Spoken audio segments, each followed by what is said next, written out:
to all of you. Today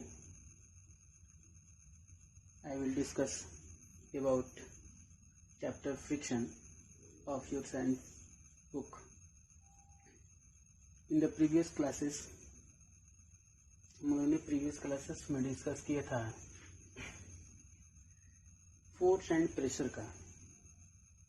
force and pressure के सारे definitions clear हुआ। जो लास्ट चैप्टर पार्ट था उसमें दिखाया गया था न्यूमेरिकल्स के बारे में, फोर्स एंड प्रेशर से रिलेटेड न्यूमेरिकल्स, और चैप्टर एंड हो गया। उसके बाद जो नेक्स्ट चैप्टर है आपका फिजिक्स का, उसको हम लोग बोलते हैं फ्रिक्शन। तो फ्रिक्शन आपकी हम लोग के जो लाइफ का सबसे इम्पोर्टेंट टर्म भी है। Without friction we can't do anything. बिना फ्रिक्शन का हम लोग कुछ नहीं कर सकते। अगर देखा जाए रोड्स है जिस पर हम लोग चलते हैं, इसको अगर देखा जाता है तो अगर वहां पे फ्रिक्शन लेस हो जाए तो हम लोग आसानी से चल नहीं सकते हैं, कोई भी गिर सकता है। स्लिपरी प्लेसेस कभी कभी आप लोगों ने देखा, कभी कभी स्लिपरी प्लेसेस हो जाते हैं। रोड्स है वहां पे वाटर फॉल हुआ है, पानी गिरा हुआ है, वो लोग जाते हैं स्लिप कर जाते हैं। क्यों ऐसा होता है? फ्रिक्शन लेस हो जाने के चलते होता है। तो फ्रिक्शन हमारे लिए बहुत इंपॉर्टेंट भी है।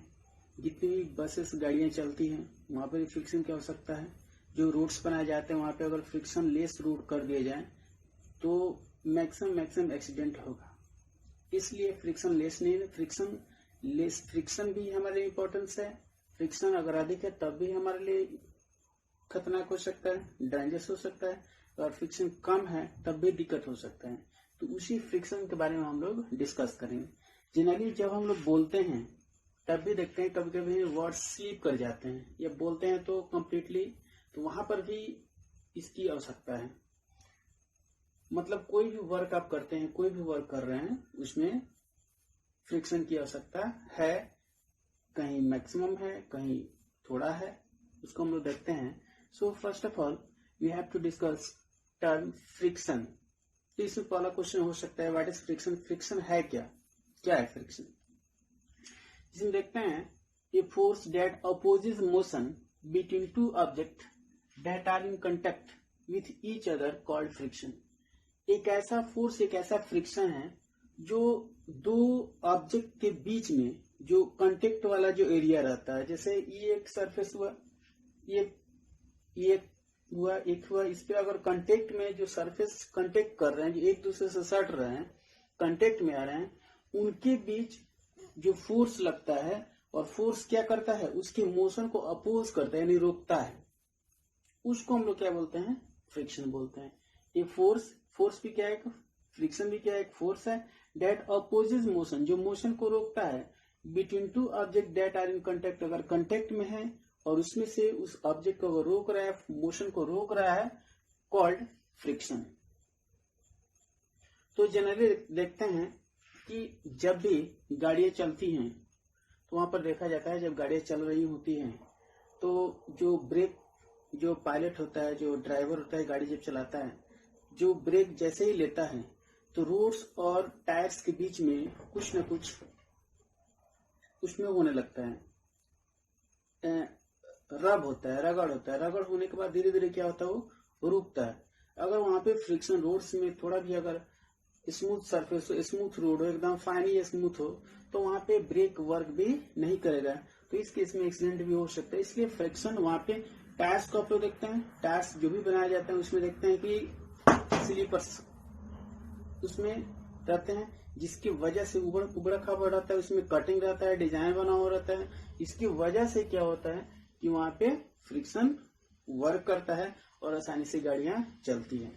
जब टायर्स जो व्हील्स है जब पुराना हो जाता है तो उसको चेंज करना पड़ता है, परेशानी होने लगती है चलाने में, तो वहीं पे ये फ्रिक्शन वर्क करता है।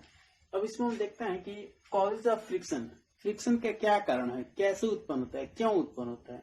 तो friction is caused by irregular on two surface whenever a surface tends to slide over another surface or it actually moves over it। इसका मतलब है कि फ्रिक्शन इरेगुलर टू सरफेसेस, अगर दोनों सरफेस में अगर कोई इरेगुलरिटी है, रेगुलर नहीं, इरेगुलरिटी मतलब उबड़ खाबड़ हो गया, इरेगुलरिटी अगर है, वेन एवर ये सरफेस टेंस, वहां पे क्या करता है, सरफेस चाहता है to slide over another surface, एक सरफेस दूसरे ऊपर स्लाइड करना चाहता है या एक्चुअली उस पर मूव कर रहा है, तो वहीं से क्या होता है, फ्रिक्शन उत्पन्न होता है। इसमें देखते हैं factors affecting the friction, factors affecting the friction, यानी फ्रिक्शन पे कौन कौन से फैक्टर्स अफेक्ट करता है, किस फैक्टर से फ्रिक्शन पर फ्रिक्शन डिपेंड्स करता है, उसको हम लोग देखते हैं। इसमें पहला है nature of the two surface in contact, यानी दोनों सरफेस के नेचर कैसा है, दोनों सरफेस जो ऑब्जेक्ट है, ऑब्जेक्ट का जो सरफेस है उसका नेचर कहता है, उस नेचर पे फ्रिक्शन डिपेंड्स करता है।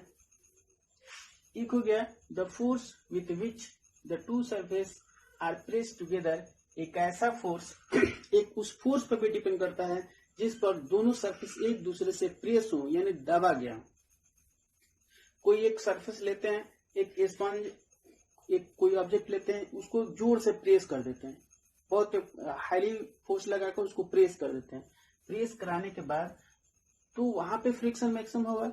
और कोई आसानी से एक टेबल पे आसानी से एक ऑब्जेक्ट को रखा गया, उसको अगर हम स्लाइड करवाते हैं तो वहां का फ्रिक्शन, उसको किसी फोर्स से उसको प्रेस किए हैं वहां पे स्लाइड करवा तो उसका फ्रिक्शन, दोनों फ्रिक्शन में अंतर होता है। तो यही कह रहा है the force with which the two surface are press together, उस एक दूसरे के ऑब्जेक्ट को कितना प्रेशर से प्रेस किया गया, कितना फोर्स उसको दबाया गया है, इस पर भी डिपेंड करता है क्या, फ्रिक्शन। अब देखिए ये तो हो गया फ्रिक्शन। तो फ्रिक्शन के कुछ टाइप्स होते हैं, कुछ प्रकार होते हैं, अलग अलग टाइप का होता है। इसमें जो पहला आपका स्टैटिक फ्रिक्शन, सेकंड है काइनेटिक फ्रिक्शन। काइनेटिक फ्रिक्शन को हम लोग टू टाइप में डिवाइड करते हैं, पहला होता है स्लाइडिंग फ्रिक्शन और दूसरा होता है रोलिंग फ्रिक्शन। उसके बाद है तीसरा है लिमिटिंग फ्रिक्शन। तो जनरली इस सब के बारे में, अब फ्रिक्शन के टाइप के बारे में हम लोग डिस्कस करेंगे। तो इसमें स्टैटिक फ्रिक्शन का एक अलग पॉइंट हम लोग बनेगा, स्टैटिक फ्रिक्शन क्या है, कैसे उसका क्या इंपॉर्टेंस क्या है, वो कहाँ पे वर्क कर रहा है, इसके बारे में सीखेंगे। फिर काइनेटिक के बारे में, फिर लिमिटिंग फ्रिक्शन, और जब काइनेटिक सीखेंगे उसी काइनेटिक में आपका होगा sliding friction plus rolling friction, इसके बारे में हम लोग डिस्कस करेंगे। तो इसको जो डिस्कशन करना है हम लोग इसको नेक्स्ट वीडियो में देखेंगे, ठीक है। तब तक के लिए ओके, थैंक यू।